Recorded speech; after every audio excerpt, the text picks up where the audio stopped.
there's a road in America that should not exist. It runs 100 miles into the ocean, balancing a few feet above the tide, connecting islands that the mainland already gave up on. Most places fight to keep the sea out.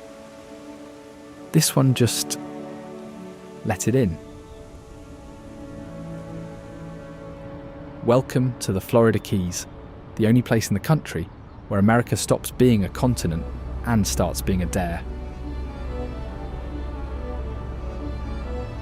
The ground was never solid. It's the top of a living reef, the last one left in the country, and slowly dying. The sea raised these islands and it has never stopped trying to take them back. In a single night, storms have swept whole towns away and torn trains off the tracks. People came anyway. They made homes out of crushed shell and salt water, and when the worst arrived, most refused to leave. But the strangest things here have always been below the surface. A bronze figure stands on the seafloor, arms raised, vanishing under the coral. And it isn't the only thing down there. You could spend a lifetime here and never find half of it, because the best of the Keys was always meant to stay hidden, until now.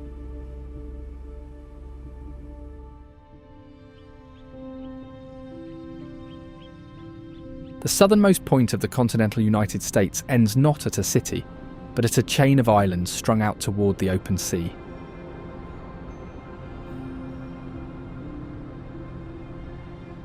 Key Largo is the longest island in the chain, sitting so close to a living coral reef that locals treat the ocean as their backyard.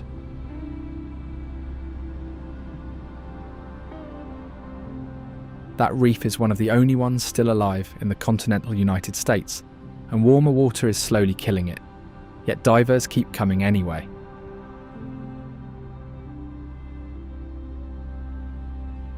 For decades, an underwater hotel sat on the seafloor offshore, where guests slept surrounded by fish and reached their rooms only by dive tank.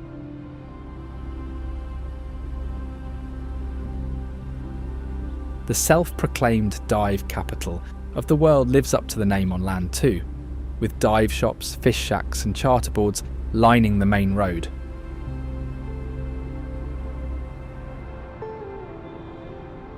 People here measure the week by the visibility report and plan errands around the tides instead of the clock.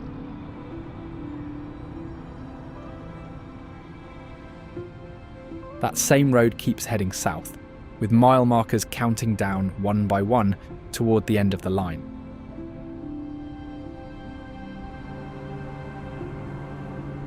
"42 bridges carry the overseas highway across nearly 100 miles of open ocean, and that road is the only way in or out.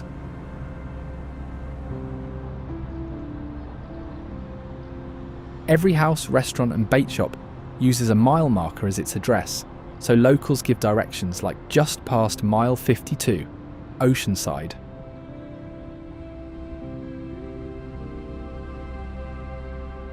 The whole thing sits on top of an old railroad that a hurricane wiped out, leaving engineers to pave the broken bones for cars.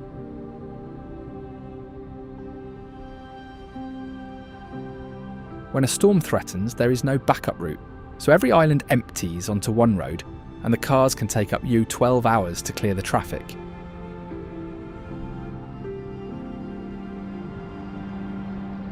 Residents keep to-go bags by the door and watch the forecast the way mainland people glance at the weather, because their address doubles as an evacuation map.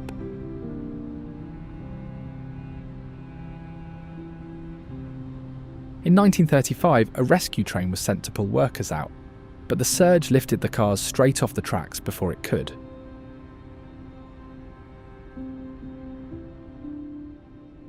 Below the surface, a 9-foot bronze figure stands on the ocean floor, arms raised, encrusted with coral and surrounded by fish.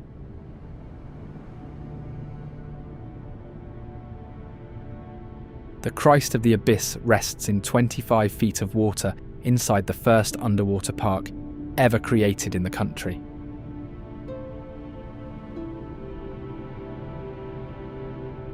It was never meant for this spot, since it is a copy of a sculpture already underwater off Italy, placed here as a tribute to the sea.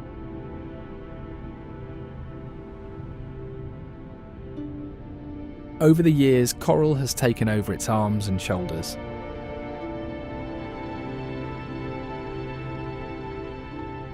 Dive instructors say students often touch its hands for luck before their first open water test, a ritual passed down through every shop in the area.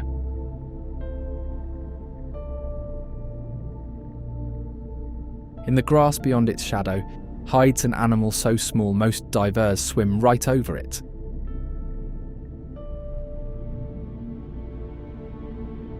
Found almost nowhere else in the world, the dwarf seahorse clings to the seagrass beds off Key Largo, with an amazing prehensile tail because it is too slow to swim against any current.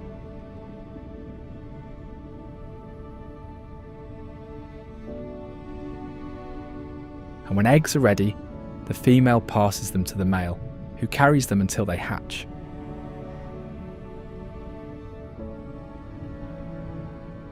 Along the reef, the ocean floor tells a different story, one left behind by a British warship that never made it home.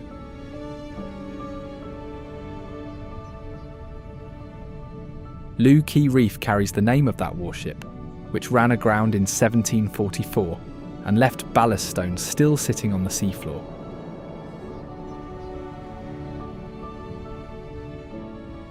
It is now one of 7 federal sites replanting elkhorn and staghorn coral, with residents anchoring new fragments by hand against the warming water that keeps tearing the reef apart.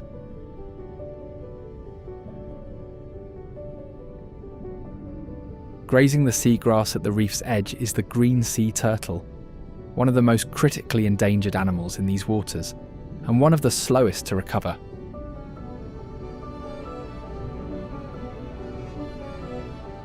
It eats only seagrass, and that constant trimming keeps the beds healthy for dozens of other species.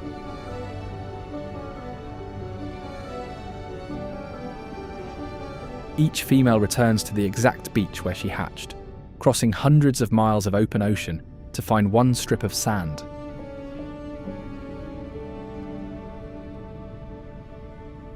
Residents now volunteer to patrol nesting beaches through the night, marking every nest before the tide can take it.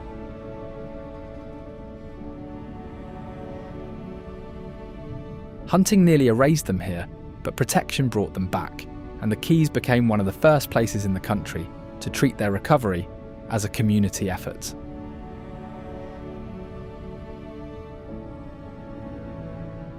They share these waters with a very different traveller, gliding past as if the ocean owes it nothing.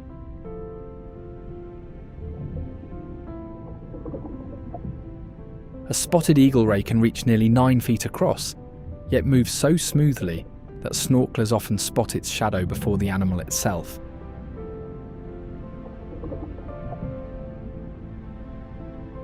White spots scatter across its black back in a pattern so distinct that every individual can be identified by markings alone.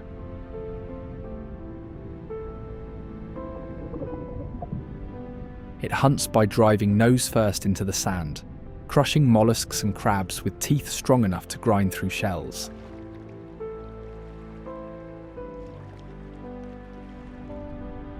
Those dives churn the seafloor, releasing nutrients that feed smaller animals nearby.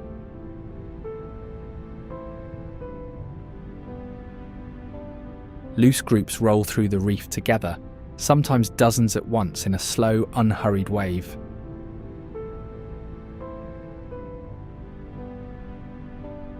Charter captains radio each other when a school passes because divers will pay extra just to drop in and watch them go by.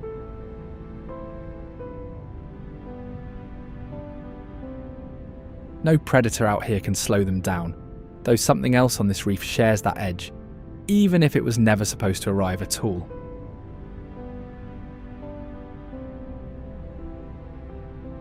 The lionfish comes from the other side of the planet, but a handful released in the 1980s spread to every reef from Florida to South America.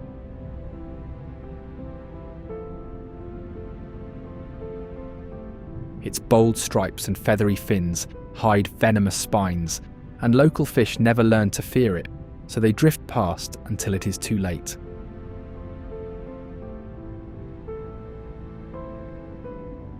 A single one can cut the number of young reef fish in its territory by nearly 80% within weeks of arriving.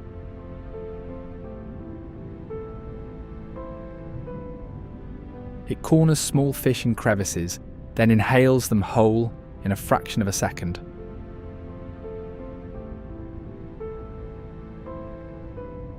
The only real answer so far is divers spearing them by hand, which works locally but barely dents the wider problem.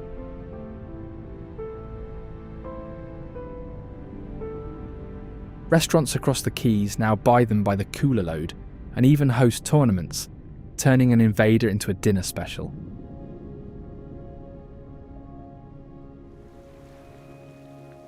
Above the waterline nearby, a tiny island holds one of the strangest pieces of construction history in the chain.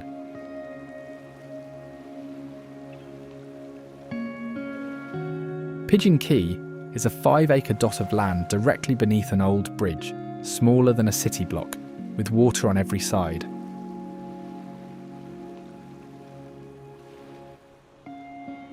Up to 400 workers lived here at once between 1908 and 1912, sleeping in plain bunkhouses while the bridge rose above their heads.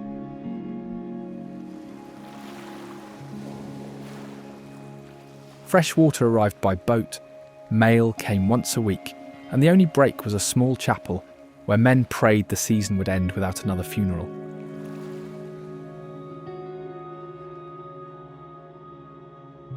Their quarters, the foreman's house, and that chapel still stand exactly where they left them, now protected as a National Historic District.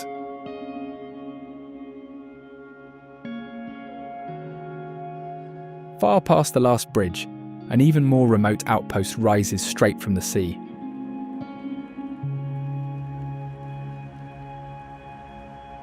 The 7 islands of the dry Tortugas sit 70 miles past the highway's end, with no road and no fresh water, so sailors added the word dry as a warning to anyone hoping to refill their barrels.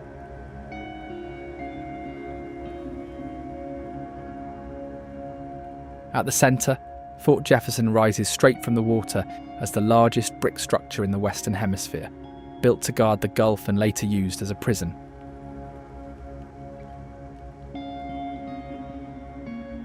$16 million bricks went into those walls before the project was abandoned, leaving a fortress that never fired a shot in battle.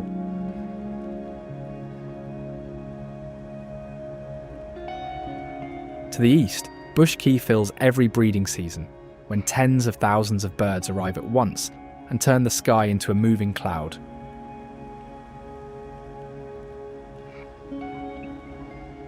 Sooty terns spend almost their whole lives over open water and land here only to lay a single egg on bare sand, each able to stay airborne for years and even sleep while gliding.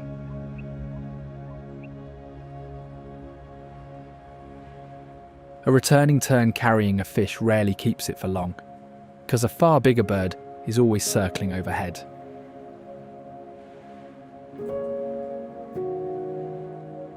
The magnificent frigate bird hunts nothing of its own, instead bullying other seabirds until they release their catch in mid-air.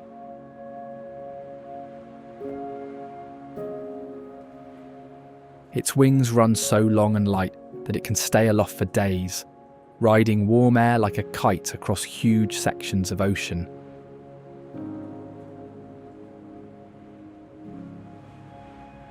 The one time it spends real energy is to impress a mate, when the male inflates a bright red throat pouch like a balloon.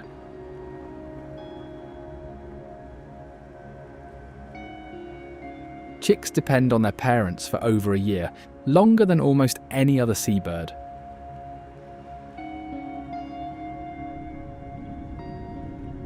Far below all that aerial theft, a loggerhead turtle moves through the channels on a far slower journey.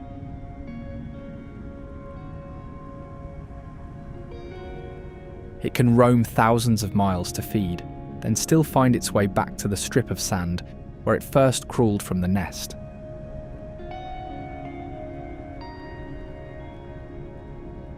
females return to almost the exact spot they were born, reading Earth's magnetic field like a built-in compass.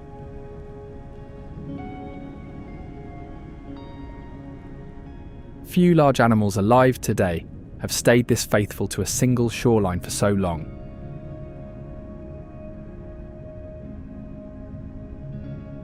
Each nesting trip is a gauntlet of heat, storms and hungry predators, and many turtles get only one shot before exhaustion takes them.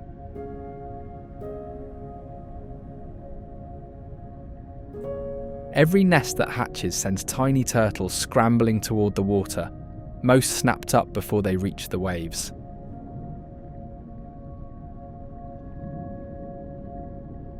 The lucky few ride the currents out through channels where Atlantic water meets the Gulf in bands of green and blue.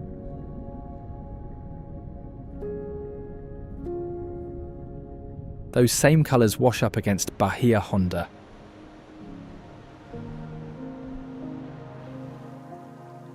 The name means deep bay, taken from the natural channel that runs deeper here than anywhere else in the chain.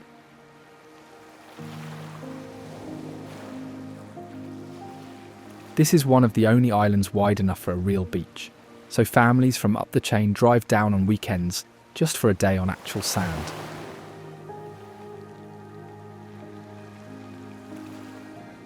Silver palms grow rare almost everywhere else in the country, yet stand thick at the edge of the sand here, tough enough to take salt spray and storms.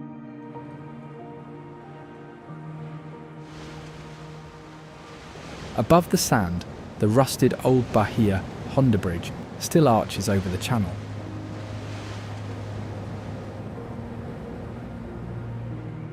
It once carried trains as the highest rail crossing in the entire chain.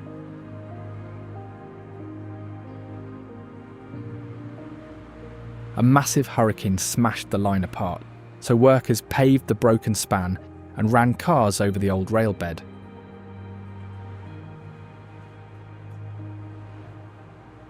When a newer bridge took the traffic in 1972, the old one was left hanging in place, rusting above the water and leading nowhere.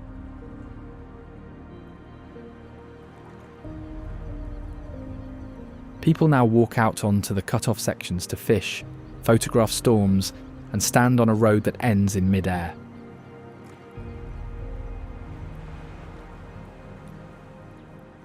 Closer to the next island, the road drops into low streets where tiny deer wander between houses like they own the block.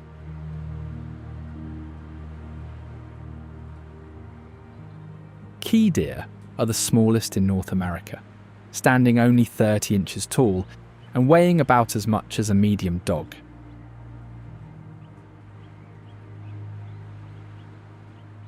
Island life has shrunk them over thousands of years, and they now slip through mangroves and swim the salty channels between islands to reach new feeding grounds.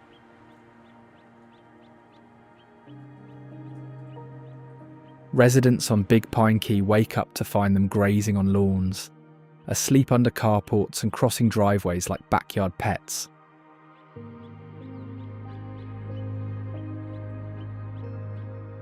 That tameness almost wiped them out, as fast cars, loose dogs and new houses moved in, so a refuge was built, and drivers now creep along at night to avoid hitting one.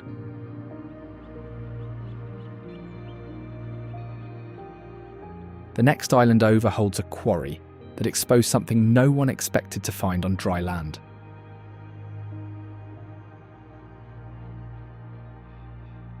Railroad workers cutting through Windley Quay in the early 1900s split open a coral reef sealed inside the rock for over 100,000 years.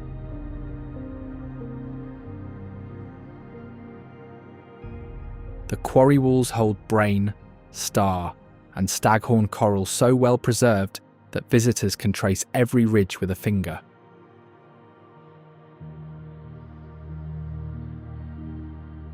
None of it lies underwater, since the old seafloor sits dry and open at eye level, with saw marks still cut across the fossilised colonies.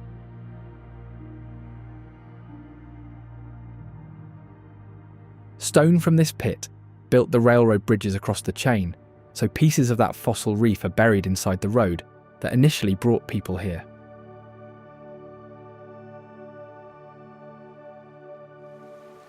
Beyond these walls, the developed islands end, and the last stop sits far out in open water with almost nothing on it.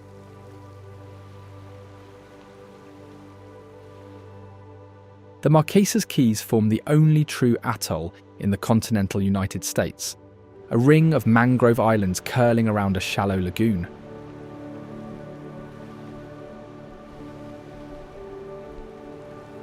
Roadless and nearly unpopulated, it's accessible only by boat or seaplane, where clear water runs over white sand, an open gulf stretches in every direction.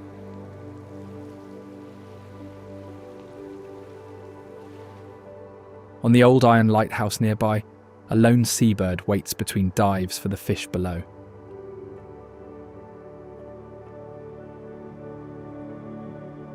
The brown booby hunts by climbing high, folding its wings, and punching through the surface like a dart to stun fish before they see it.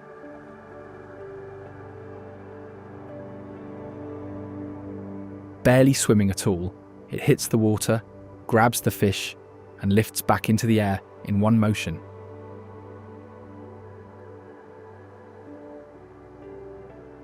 It nests on bare ironwork and buoy markers, unbothered by heat, salt spray, and the open ocean around it.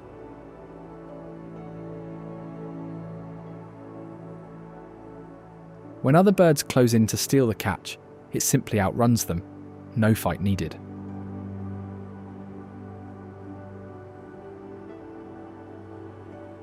Pairs come back to one perch season after season, treating lighthouse railings like permanent home ground.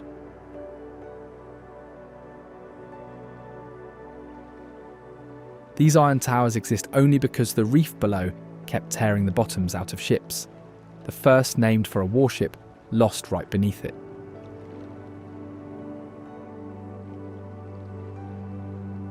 Carrisfort Reef takes its name from a British frigate that ran straight into it in 1770 and never sailed again.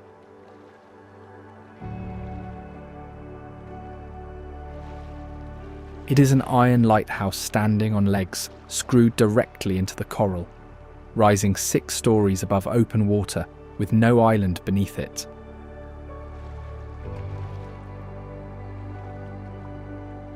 Over time, the reef grew around those legs, fusing the structure to the coral it was built to warn ships about.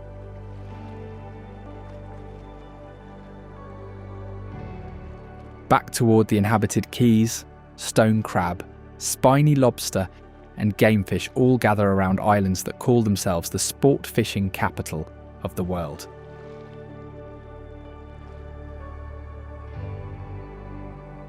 Islamorada sits where the Atlantic meets the Gulf Flats, giving working fishermen deep ocean and shallow water species within the same morning.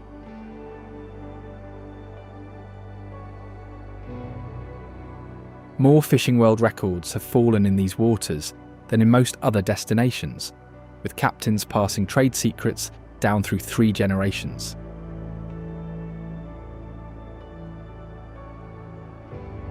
When sport fishing slows, stone crab season takes over and locals plan their whole calendar around it.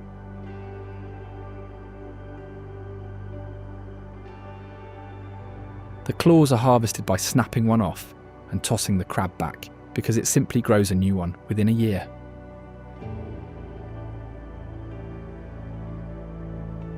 Spiny lobster mini-season opens in late July and the flats fill with families dragging coolers across the shallows for their limit before sunrise.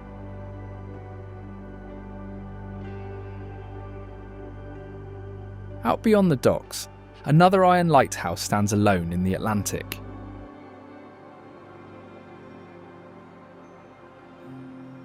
Alligator Reef Lighthouse was named for a Navy schooner sent to hunt pirates that smashed into the reef below long before any light was built.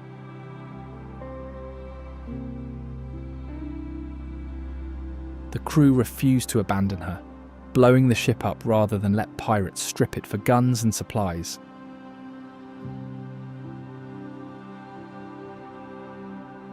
No island lies beneath the tower, only iron legs screwed into the coral above open water.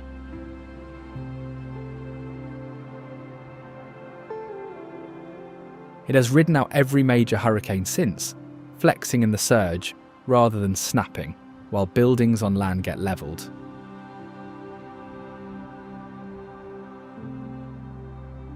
A short way inland, a small memorial marks the site of the deadliest day in Keys history.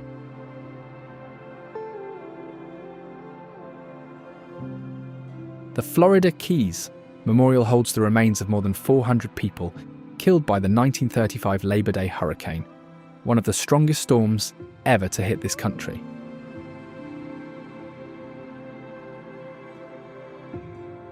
With one road in and one road out, the surge arrived before anyone could move, sweeping entire families off their porches.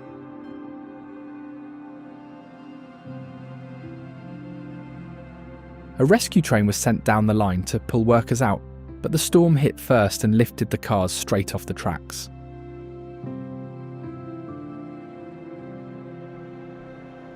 On the shallow flats nearby, one of North America's rarest herons works the water in the strangest hunting style on the reef.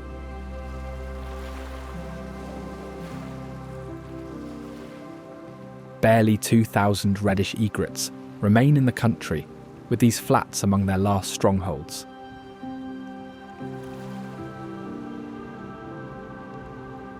It runs through the shallows with wings spread wide, casting shade to trick small fish into gathering below, then snaps them up the moment they move.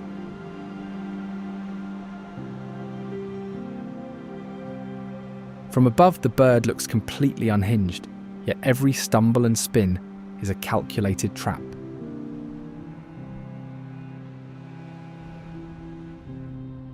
Up the chain toward the mainland, the road crosses one of the most improbable structures ever built over open ocean.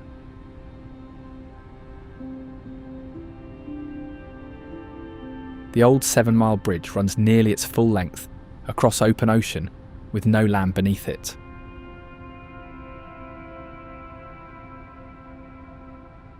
Workers built it in brutal heat with almost no machinery, and newspapers called it the 8th wonder of the world when it opened.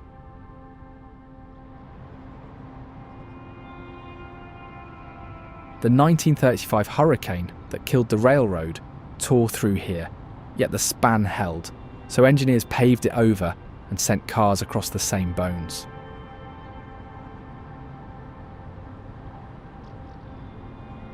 When a newer crossing took the traffic in 1982, the original was left in place, its last 2.2 miles now a walking path above open water.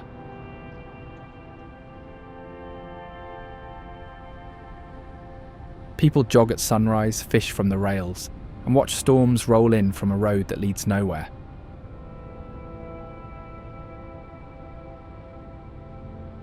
Across the water sits a town that runs on fishing boats, working docks, and a waterfront built for labour, not tourism.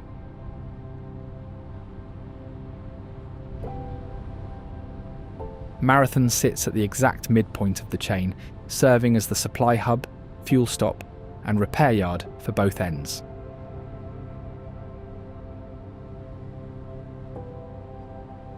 Commercial boats leave the docks before dawn, and the waterfront runs on working slips and dry storage instead of wine bars and sunset decks.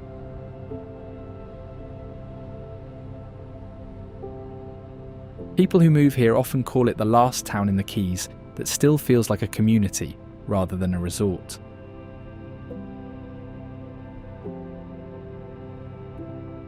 Kids ride bikes to school past lobster traps stacked 20 high, and the school year bends around lobster and crab seasons because half the families work the water here.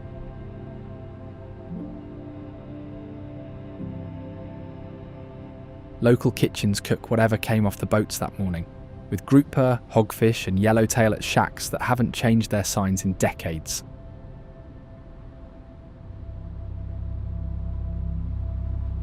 Just off the main road, a sheltered harbour hides a neighbourhood that floats.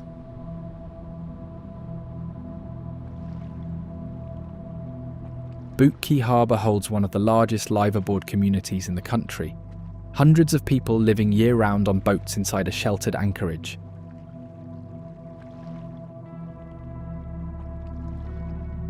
There is no rent and no landlord, only a city mooring fee and a set of unwritten rules about quiet hours and shared water.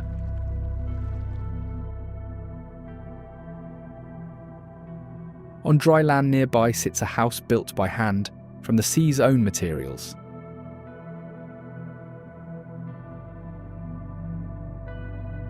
The George Adderley house was made from lime, crushed shells and sand by a Bahamian sponge worker and his family around 1903.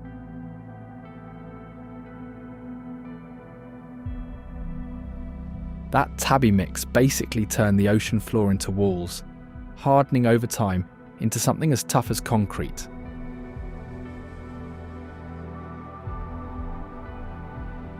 It has ridden out more than a century of hurricanes, while newer concrete homes nearby have cracked and failed.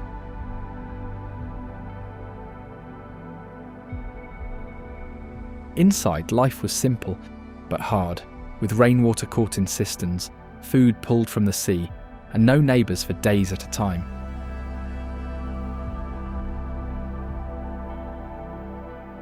Offshore from this coral and shell house, an iron tower has guarded the reef for more than a century and a half.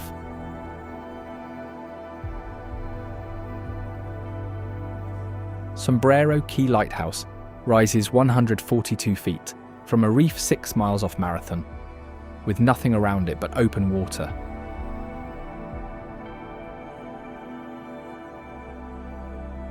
Keepers once lived out here for months, cut off by storms, hauling every supply up vertical ladders while the metal legs shook in the surge.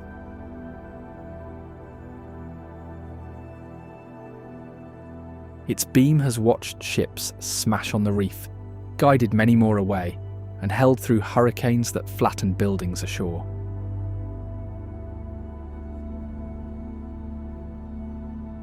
That same beam points toward the end of the road, to an island city where almost everyone calls themselves a local in their own way.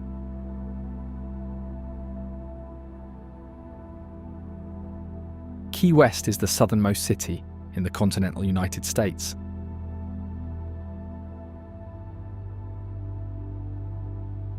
Bahamian builders raised wooden houses on stilts with wide porches and slatted shutters so families could live on sea breeze instead of machines.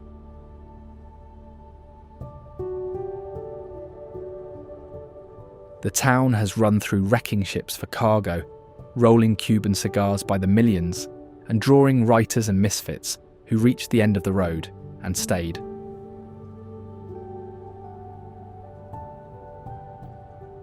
When federal agents set up a roadblock in 1982 that treated residents like outsiders, the town declared its own country, attacked the border with stale bread, then asked for foreign aid.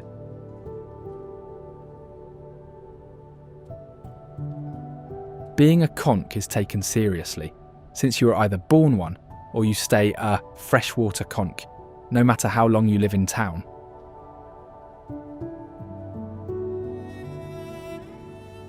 All of it sits only a few feet above sea level, so every big tide or storm feels like the sea trying to take back the streets it loaned out.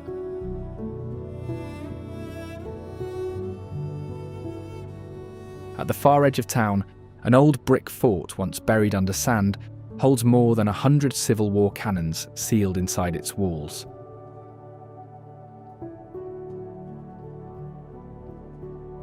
Fort Zachary Taylor is the reason Key West never fell to the Confederacy, holding the harbour under Union control through the whole war.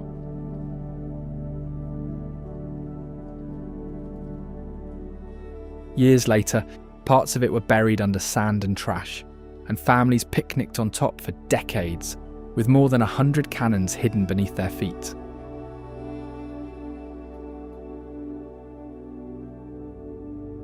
When crews finally dug it out, in the 1960s, they uncovered one of the largest collections of Civil War guns ever found in one place, packed into the old moat.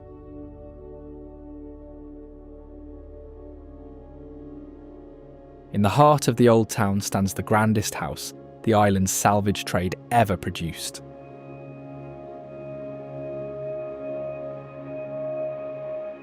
The Curry Mansion was built by Florida's first self-made millionaire, a man whose fortune came entirely from salvaging cargo off wrecked ships.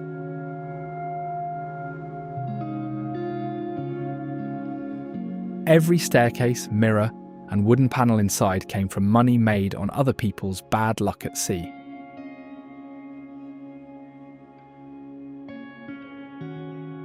Locals still point to it as proof of how big the wrecking trade once was, and how fast the money vanished when lighthouses started keeping ships off the reef.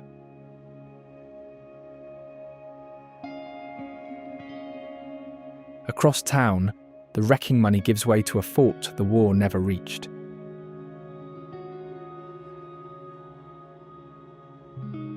Builders abandoned the West Martello Tower before it was even done, leaving bare brick walls open to the sky.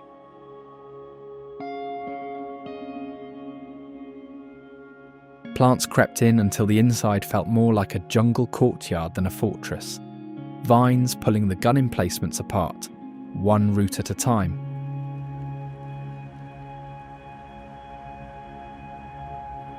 A local garden club moved into the ruins in 1955 and stayed, turning an abandoned fort into one of the strangest public gardens in the country.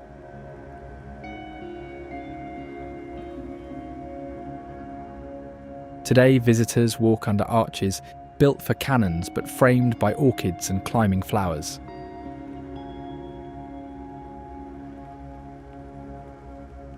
A few blocks inland, the city keeps another piece of military history hiding in plain sight.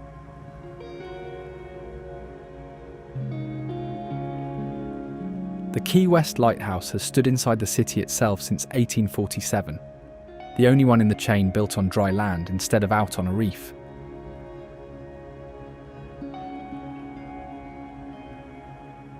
Keepers once climbed its tight spiral stairs straight from the small house next door, which still sits at the base of the tower.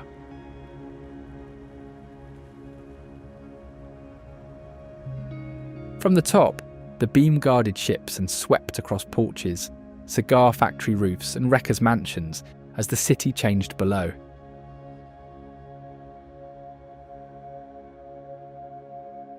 Visitors now climb those same 88 steps for the view, then step back out into traffic, beneath a working light wedged between the houses.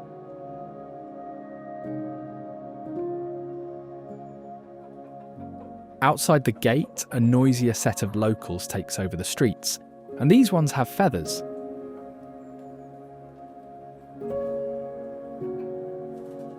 The wild chickens of Key West descend from old fighting birds and backyard flocks that escaped, then learned that warm streets and tourist scraps beat any farm.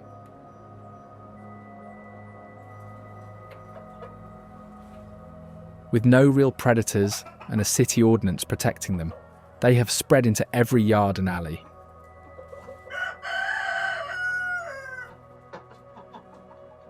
In a town where the alarm clock is alive, roosters crow from trees, parking lots, and bar roofs long before sunrise.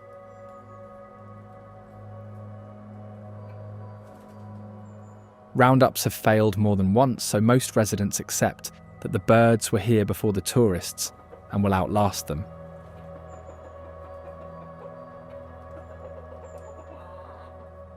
Their noise and mess annoy plenty of people, yet they have become an unofficial symbol, printed on shirts, painted on walls, and stuck on souvenir signs.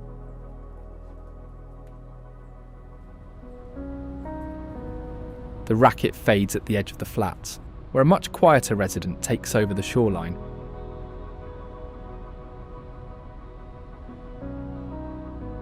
The great white heron stands nearly 5 feet tall and lives only in the Florida Keys, a pale form of the great blue heron found nowhere else on Earth.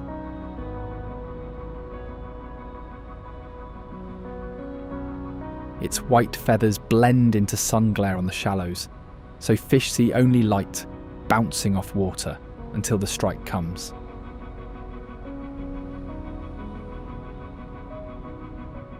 Hunting is pure patience, the bird freezing on the flats for long minutes, then snapping so fast that crabs and fish seem to vanish.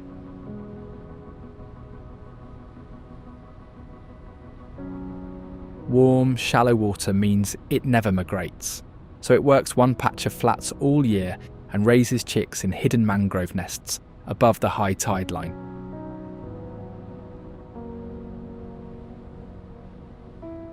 Each bird defends its own patch of shoreline year-round, chasing off any heron that wanders too close.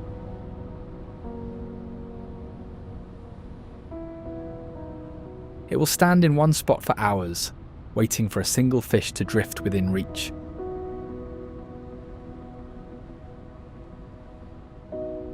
This is Florida Keys, a land of hidden wonders and remarkable architectural marvels. Now, if you don't want to miss the most unreal wonders of Arizona, check out this video.